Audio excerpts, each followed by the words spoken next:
Welcome to Behind the Mic. Welcome to Behind the Mic here with Radio Theology, your weekly dose of faith, hope, and love and music. Behind the Mic, where we take a minute after we record the show and pull the curtain back. Mm-hmm. Let you under the covers if they... wait a second. No. Hood? Get out of the hood. Get out of our bed. Wait. Under the hood. There you go. Ooh, it's a family show, guys. Mm-hmm. Anyway, we were feeling in some kind of way. Before you got. Yeah, we have had a doozy of a time with this show, and we've had a blast. And goodness gracious, May 19th was the release date, and we talked about everything. Man. You know how I'd like to start this episode of Behind the Mic? Yeah. I want to insert the song. Somebody that may have missed it. Yes. I want to put say it. My May-vorite Things. Yes, you're recording. My favorite things about May. Yeah. From the perspective of an anonymous redneck in Turn 3 at the Indianapolis Motor Speedway. Yes. We don't know where you listen to Radio Theology. If you're all over the nation, all over the world. We've got some people in South Africa that listen. Yeah, we do. Thank you. Yeah. But in Indianapolis this month, it's the month of May, Indianapolis Motor Speedway, Indianapolis 500. Yep. So it's a big deal here, and that's why it's influenced this. We got to start with this. It's not a world premiere because we already premiered it on the show, but I want you to enjoy Ryan's rendition of his May-vorite Things.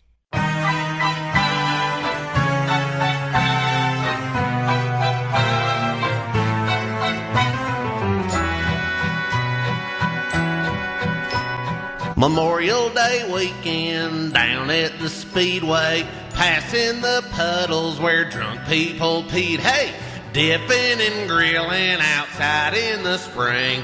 These are a few of my May-vorite things. Millions of mullets and engines that thunder. Brewskis with broskies, I love the 500. Shotties with hotties galore in Turn 3. These are a few of my May-vorite things. When I'm sunburned in the snake pit and I'm feeling sad, I just look around at my May-vorite things and then I don't feel so bad. Tank tops and flip-flops and jorts that fit tightly, running the Indy 500 with Smiley, Seeger and Skinner and maybe some Creed. These are a few of my May-vorite things. Singing back home again in Indiana, wearing my favorite camo bandana, honoring patriots who served our country. These are a few of my May-vorite things. When I'm sunburned in the snake pit and I'm feeling sad, I just look around at my May-vorite things and then I don't feel so bad. Oh my gosh, Ryan, you have outdone yourself, my friend. You guys are welcome. Yes, you're welcome. So good. And I do want to celebrate, too. Like, this is funny and we can laugh about it, but, like, on a very serious note, like, this is you using all of your gifts and talents in one of the most amazing ways. Thank you. Done. Thank you. I was, like, in the proverbial zone when I was writing it and recording it. And we can tell, as the beneficiaries of the zone, we can tell. Yes. And we appreciate it. Yeah, I agree. And that's one of the cool things. Like, we say it all the time on Radio Theology, right? That we believe God's created you on purpose and for a purpose. We talk all the time about our spiritual DNA online course. But we love it because when you get to see somebody really in their sweet spot, like we came up with this idea on Monday. Like, Ryan, how about this? Oh, May-vorite, that'd be funny, do this thing. And we record the show on Thursdays. Yeah. And it was like, hey, by Thursday, can you come up with the song? Yes. Like, and you are an entertainer, artist, anything with your voice that God has given you. Yeah. When you give God back the good stuff of your life, amazing stuff happens. And it could be leading worship in amazing ways, could be doing voiceovers, could be coming up with kind of tongue-in-cheek, stupid songs. Right. But they're hilarious. And it's like, I mean, it's like taking candy from a baby for you. Thank you. It was kind of, it killed three birds with one stone, where I was able to do a character voice, which I love to do. It was music where I had to kind of think creatively to think, okay, how is this lyrically, like, so I'm a songwriter as well. So I'm like, how is each joke going to hit? And then what was really fun was being behind the microphone in the recording studio, where it was kind of the sandbox. It was like the lab, like trying to figure out how is all this going to work for 2 minutes of content. But yeah, it did start at lunch over Chipotle on a Monday. Gotta love the burrito bowls. And then they're so good. They're so good. Have you guys had the tacos at Chipotle? Now you did come off the play chart with that. I did. I'll do this like once a month. Because what I normally do is I get the burrito bowl plus the chips, which is a lot of calories. I hear you. It's delicious. Chips get you. But what you do with the tacos is the chips become I see. the bowl itself. Yeah, you've killed 3 birds with one stone there as well. Yeah, we should probably get back to the show though. Yeah, we're making everybody hungry. Yeah. Listen, if you have never figured that out, if you don't know what your sandbox is, if you don't know that what your kind of super highway of life is, that's why we want you to take Spiritual DNA. Go to spiritualdna.me. You can buy the course. We've got a live event coming up in September. You got quite a ways to get ready for that. But we want to help you have those moments, and whether you're more of a numbers person, more a strategy person. Maybe you are an entertainer or songwriter. Or maybe you're a stay-at-home mom and you're feeling like, man, I don't even know what my life purpose is. Well, go to IamMotherOfTheYear.com and join Lisa's group. But you have a purpose and you have a super highway of how God's created you to be able to step into that. And that's one of the things we want to help you do. Hope you enjoy that. Hope you're having a great May. What do we call it this week? Maycember. Yes. That's right. We talked a lot about this week about Maycember. Lisa, explain to us Maycember. Maycember is the idea that May is even busier than December, but at the end, there is no reward of presents. You don't get to really overeat on cookies all the things. You just get your kids home for the summer. Yeah. Ta-da! Yeah. You're welcome. You're back. Yeah. And I hadn't really thought about it until you brought it up this week when you said, hey, I saw this meme, it's Maycember. And I've always thought, since we've had kids, I've realized, actually, since our kids started playing baseball. So Cole's 14, he started playing baseball when he was 5. So what's the math there? 9 years. 9 years. So for the past 9 years, May has been bonkers. Mm-hmm. Now I have 3 boys. All 3 of them play travel baseball. Gosh. It's stupid. I'm literally at a baseball diamond every day of the week. I love it. I love being with my kids. I love coaching. But it gets taxing when it's like, it's going to be cool. Work's done. I get home. Man, what? I'd love to watch a show. Like when I talk to people, they're like, hey, what shows are you watching? I'm like, I'm watching a show called My Kids' Lives. Yeah. Oh, is that on Netflix or something? Yeah, it's great. I DVR the whole thing. My Kids' Lives. That's it. That's such a great name of your show. Because you get home from coaching baseball at 9:30, you get the kids to bed, whatever, and it's like, I don't have the emotional energy to jump into Game of Whoever's Throne or This Is Who, whatever. Yeah. I got the whole season of This Is Us on DVR. Yeah. Someday in 2020, I'll catch up. But May is nuts. Yeah. And I never thought about it being like it is. It feels like December, but you don't get Christmas. Right. Oh, yeah. It's like Mother's Day. I've had something every week, and we're only in pre-K land with one kid. The other kid's at daycare full time, and I'm still like, oh my gosh, I can't keep up with all the demands of trying to remember $3 cash for the pizza party, and then blocking out time for the Zoo Phonics parade, and then the Mother's Day tea, and then there's the teacher appreciation, then the last day of school, and it's like, and then we threw in swim lessons. I can't wait till you have your 3rd kid. Oh, man. Lord have mercy. Wait, do you guys know something that I don't? No. Okay, the Holy Spirit told Lisa she can't wait. Oh, that is legit, though. You were you on a run? No, I was getting an MRI. As the Holy Spirit tends to show up at those. In our desperate moment. Yeah, right. I can't wait for us to date this when Lisa's pregnant with her 3rd, whenever that happens, to come back to this episode of Behind the Mic and be like, you heard it here first. That's right. Yeah. Yep. Anyway, that's probably a longer story for another time. If you're the most confused right now, we all are. It's fine. Yeah. There is no 3rd kid in the works. That's true. But this, you may be feeling it. You may be in that, maybe you don't have kids, maybe you're single, but it's just crazy. You're finishing out, maybe you're doing finals for high school or for college, or it's just a season where it's like, man, it just feels like it's so crazy.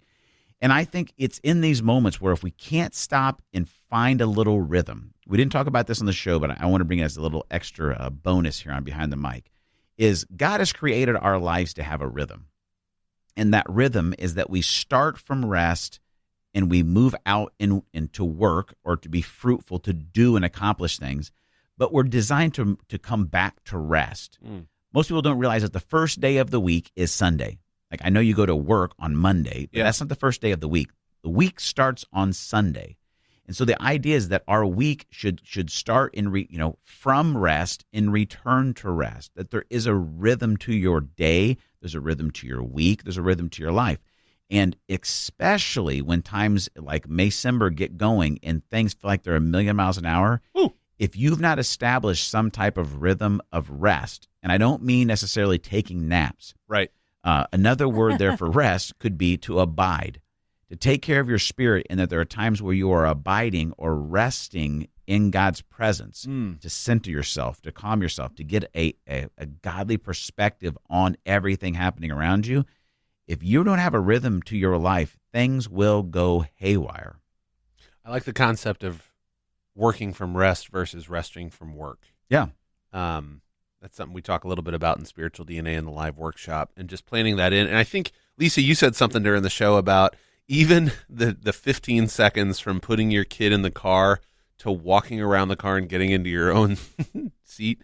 That can be a moment where you can just pause, try to practice some gratitude, maybe say a little prayer, right? Breathe. Yes. Even just take those little moments. Because I think it's one thing to think like, oh, Sunday's the fun day. Sunday's our day to just chill. And it's like, well, okay, that's one whole day. What are you doing throughout the day? For me, I really like, this is going to sound weird, but I really like washing dishes after dinner as a family. We're very blessed to be able to have dinner almost every week together as a family. 5:30 to about 5:45 is kind of this interesting decompression time for me to just, one, I'm doing a task, my mind can just be free. Honestly, sometimes that's when God can kind of come in and speak a certain word to me when I'm folding laundry, or like, I'm not saying I'm like husband of the year here with the chores, but like washing the dishes sometimes and now I'm learning to anticipate that time where I'm doing something productive, but I'm still in a way. What you've hit, Ryan, is actually a principle there scripturally where for us to receive revelation from God, we have to have seasons of rest, moments of rest. Yeah. God, he can, but God most often doesn't scream at us. Right. Usually it's a gentle nudge. Usually it's the still small voice of the Spirit. And to truly get the revelation or God speaking to you that you need to bring peace, direction, wisdom, all the good stuff of your life, you have to find times where you're at rest, so you slow down to the pace of God where he can actually speak into your life. And like I said, it could literally be washing dishes. Yeah. For me, the thing I like about spring is I start mowing my grass again. Oh, yeah, baby. That's like my talk to God, listen to podcasts, like by myself for 45 minutes. Yes. And it makes a difference in my life when I'm able to mow grass and have those moments of rest. So I got these super nerdy but like kind of awesome like Bluetooth yard headphones. Oh, yeah. Okay, it doesn't have an antenna on it or anything. I'm not that nerdy. Likely story. Yeah, right. But I didn't realize that the last time that I'd used it, I forgot to turn them off. So this next time that I cut my grass, the battery was dead, but I still wanted to practice ear safety. Of course. Obviously. Duh. So I'm wearing these sound deadening headphones while I'm cutting the grass, but I have I'm normally a podcast guy while I cut the grass too. And it was just this really almost like a gift that I was able to enjoy of just like 45 minutes, 60 minutes of just doing something that is kind of mundane, but gives me the time to just think and listen. Because I think listening is a big part of it. Like we can talk to God a lot and other people will talk to us, especially Lisa, you and I both have 4 and 2-year-old children, basically. There's a lot of noise going on a lot of time. You've got 3 boys of your own. Like Lisa, you were saying that for you, your point that your blog this week on imotheryear.com was literally that pumping gas was like this little mini magical vacation. Yeah. Well, yeah, and it sounds like so sad if you think about it that way, like the only time I get peace and quiet. But it is in the middle of the day. It's the most important time. Like I know I'm going to get my decompression time when the kids go to bed, but it's noon and I can't wait till 7:30. Right. So I need some time right now. Yes. So I've locked myself in the bathroom before. I've hidden the pantry. I've done like whatever I need to do. I do because I'm like, I'm either going to lose my mind and be yelling and short with my kids and all the things I don't want to be, or I'm just going to pop over here into my quiet brain and just, whew. Didn't you say that you've been doing getting up just a little early every day? Yeah, like 5 or 10 minutes early every day. I love coffee in a real mug. I discovered a long time ago that drinking from a travel mug just makes me feel anxious. Okay. I don't like it. So I drink coffee from a real mug, but it's just that time of just sitting there in silence. Our church has been reading Proverbs this month, so I'm like, up reading Proverbs in the morning, which Yeah. is cool. And then this week even, like, my daughter got up a little early, and I said, you know what, I'm going to go downstairs to the kitchen, and I'm going to read the Bible. So you can come, but you need to be quiet next to me. How about you color and I read the Bible? And she goes, okay, well, can you read it out loud? So I read Proverbs out loud to her, and I don't know. I mean, and it was like some of the chapters of Proverbs so far have been like, stay away from whores. And like, that was basically, it was like, Mommy, it was the whole what's chapter. A harlot? It was the whole chapter. Why like, did she spice up her bed with cinnamon? Exactly. It was the whole chapter. Is that a thing? Well, Yes. honey, yes. Yes, Wow. I've She's made changed my her sheets seeds. smell good for you. Yeah. Don't Well, follow honey. the loose woman down the road. And I'm like, By loose, it means that she and it was whatever. welcome to Bible time. If she smokes, she pokes. Wait a second, that's not in her. Solomon, what are you? Holy bucket. All man. to say that Sorry, guys. but like this was a cool invitation. Oh my You gosh. never heard that? No. No. Oh, man. Is this something from the naval base? No, or something no. you grew up on? No, one of my best friend's dads told him that in high school. He's like, hey, son, if she smokes, she pokes. All right, have a good date. Good Lord. Wow. Sorry, back to your beautiful 4-year-old daughter, though, who's just hilarious and awesome. Grab this train that is just derailed and taken out of small Okay. village. So all to And say, all to say. I am being mother of the year. I'm like, okay, now I'm reading the Bible. My daughter is watching me Yes. spend this time centering myself, and then I thought, you know what? Can I pray for you? And she's like, I want to pray. So she says her funny little prayer about like not drinking poison and help everybody in the whole world. And Sounds like a strong prayer. Thanks for all the food. I don't You wanna- know, Our I don't Father wanna who art drink in heaven, poison. please help us not to drink poison. Amen. Amen. She's like, was that a good prayer? And I'm like, I want to pray for you. So it was cool that I was able to like pray for her. I Yeah. pray for her all the time, but to pray for her when she's right there was like that was the first time I've ever done it, That's cool. and it was awesome. Like it was Great. like it felt very significant. It to- was. There's to no be doubt able about to it. hear, like to be able to watch her face as I'm praying about all of her amazing qualities and how God has this amazing plan for her future. Yeah. And that He would just hold and guide and protect her heart, and I mean all of it. And she was just like, she rose to the occasion. You That's could cool. just tell it was awesome. But those are the moments that like that was 15 minutes before the boy child is up and mommy. Yeah. You know. Well, it's such a small moment, but it is massively impactful. I can think about as a kid, like I can still close my eyes and see my mom praying by her bedside, or like going in at night and before she went to bed, and I knock on the door and open the door, and there she was with a little light reading the Bible. And those things have marked me as far as what was important and what guided my parents. And so for you, Lisa, like to take that rest, like not only are you receiving what you need from God, but you're actually delivering, right? And what am I looking for here? Transferring that revelation and that value to your daughter, right? More is caught than is taught. You could say to her all the time, honey, we got to take the time, and read the Bible is important, but like when she is with you and catches you doing it, now it's something that is transferring to her and can be something that changes her life. That's good stuff. Beautiful stuff. This week on Radio Theology, we also talked about the Saturday seasons of life. We got a chance. If you haven't downloaded this week's episode of the Born to Be podcast, I want to encourage you to do so.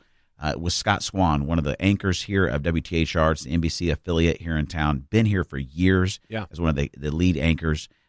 Strong man of God, and talked about a season I didn't even know that he experienced. If you saw Scott Swan on the air, I mean, smooth, put together, just beautiful silver hair. Dick Facey. Oh, just great. good-looking guy. Yes.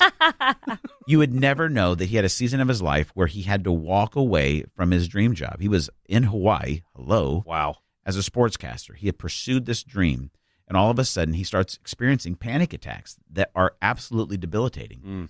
Gets to a place where he can no longer function and has to quit the job, move from Hawaii back to where he grew up in California, and completely get out of that industry. And it goes on for 9 years that he's battling these panic attacks. Gosh.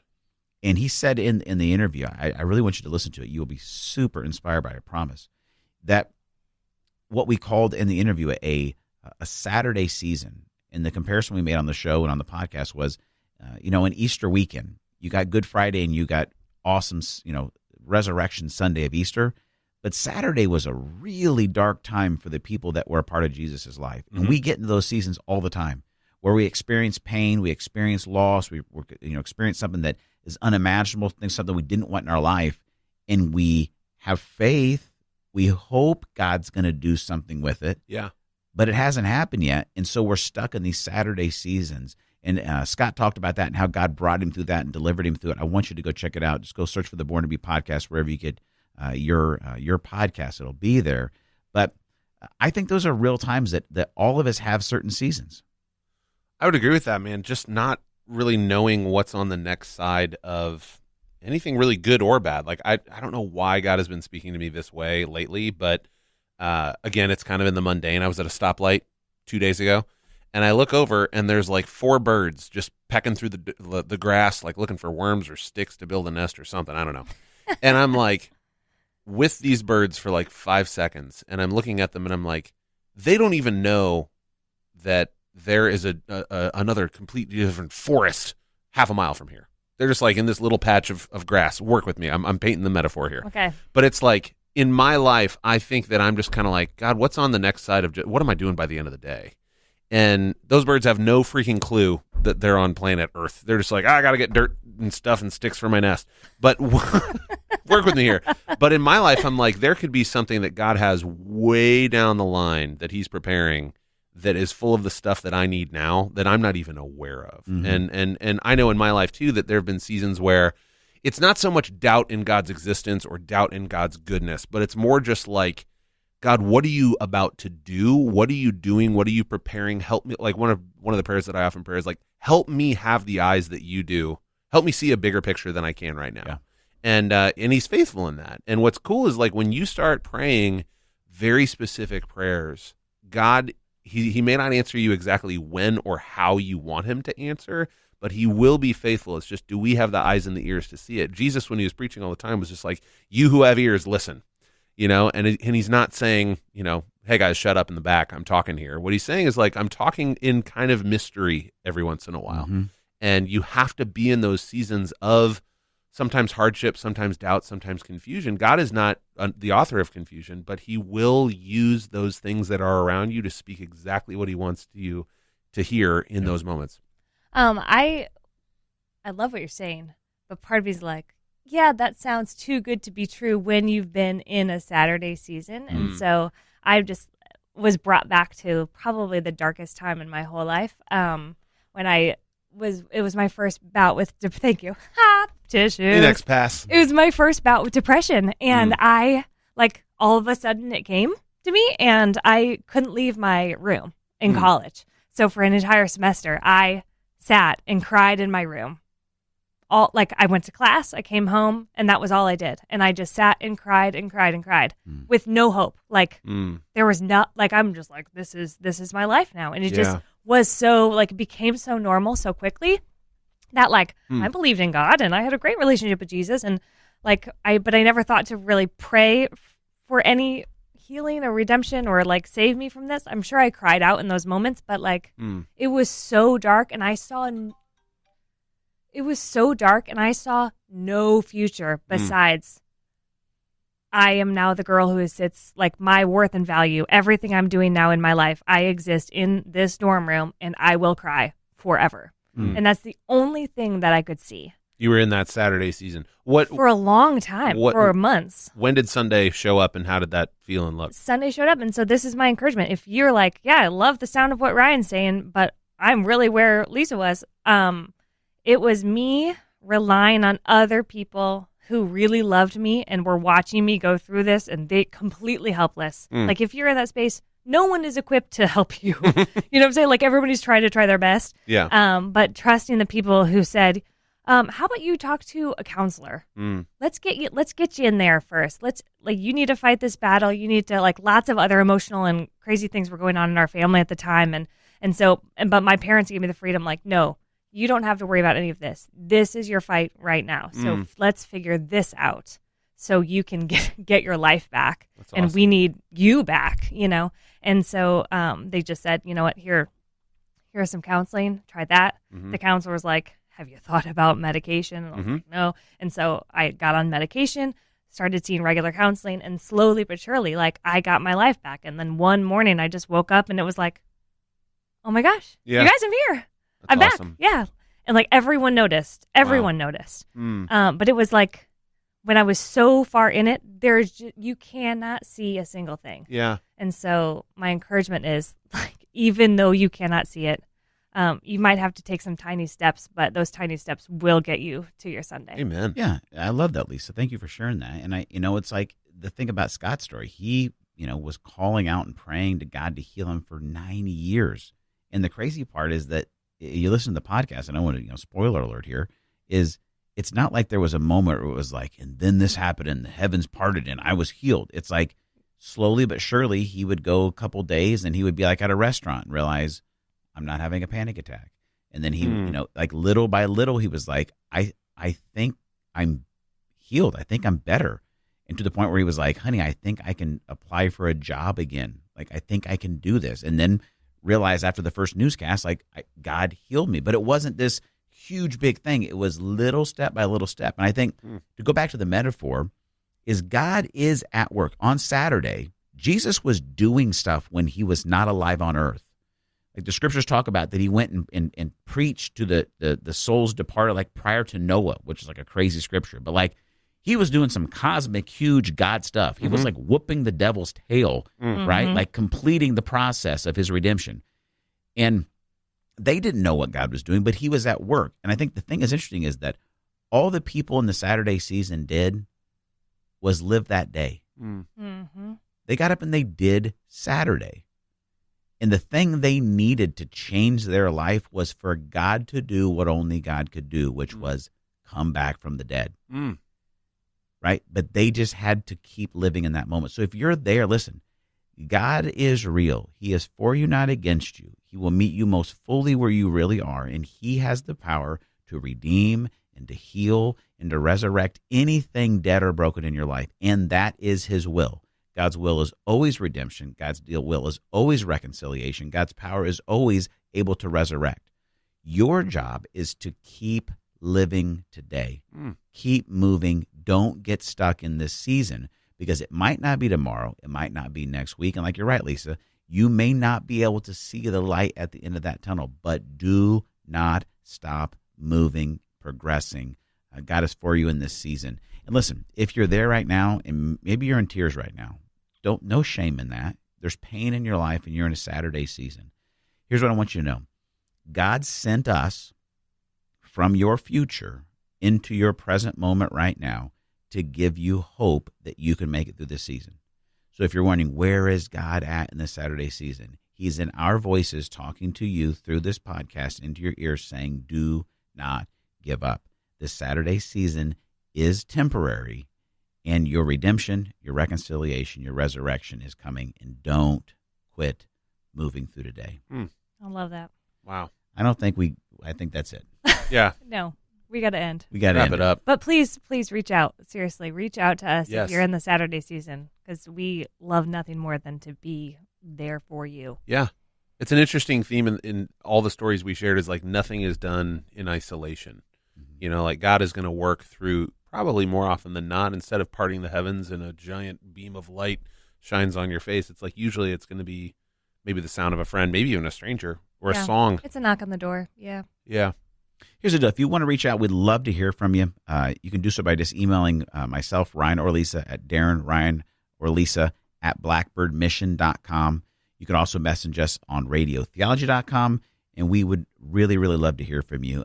If you're in a great season of life and you feel like reviewing podcasts, we would absolutely also love you to review, share the Radio Theology highlights and podcasts that's out there so people can get a hold of this material and it may change their life as well.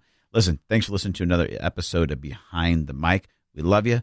And let us remind you once again, God has created you on purpose and for a purpose. He is near you, not far away from you, and he is for you, not against you. And we'll catch you next week here on Radio Theology, your weekly dose of faith, hope, love, and music.